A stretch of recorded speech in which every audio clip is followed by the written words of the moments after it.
আসসালামু আলাইকুম everyone, welcome to my channel. আজকে আমি আপনাদের সাথে এমন মজার একটি রেসিপি শেয়ার করব যেটা বানানোর জন্য সব উপকরণ হাতের নাগালেই পাওয়া যাবে।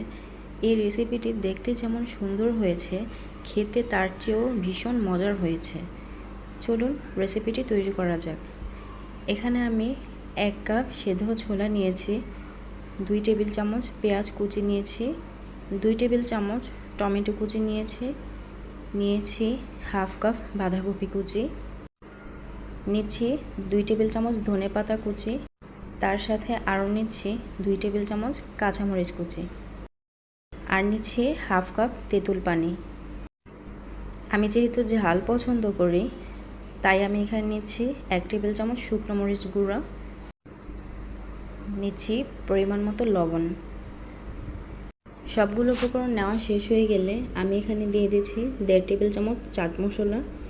এখন আমি এই উপাদানগুলোকে ভালোভাবে মিশিয়ে নিচ্ছি।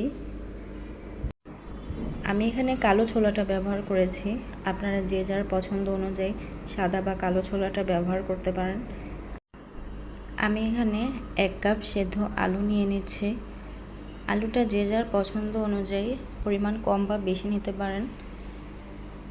সবগুলো উপকরণ ভালোভাবে মিশিয়ে নেব। মেশানো হয়ে গেলে আমি এখানে কয়েকটা ফুলকিয়া দিয়ে দেব। এই ফুলকিয়াটা আমি বেসন দিয়ে বানিয়েছি। তার উপর আমি দিয়ে দিচ্ছি হাফ কাপ মিষ্টি দই। আপনারা চাইলে এখানে টক দইও ব্যবহার করতে পারেন। এখন আমি এটার উপর দিয়ে দিচ্ছি 1 টেবিল চামচ চাট মশলা। সব শেষ উপকরণ সেটা হলো ফুচকা, বা আপনারা সমুচার শিট ভালোভাবে ভেজে এটার উপর ব্যবহার করতে পারেন। এটার টেস্ট আরও ভালো হবে। ভিডিওটি ভালো লাগলে অবশ্যই চ্যানেলটি সাবস্ক্রাইব করে পাশে থাকবেন। সবাইকে ভিডিওটি দেখার জন্য ধন্যবাদ। আসসালামু আলাইকুম।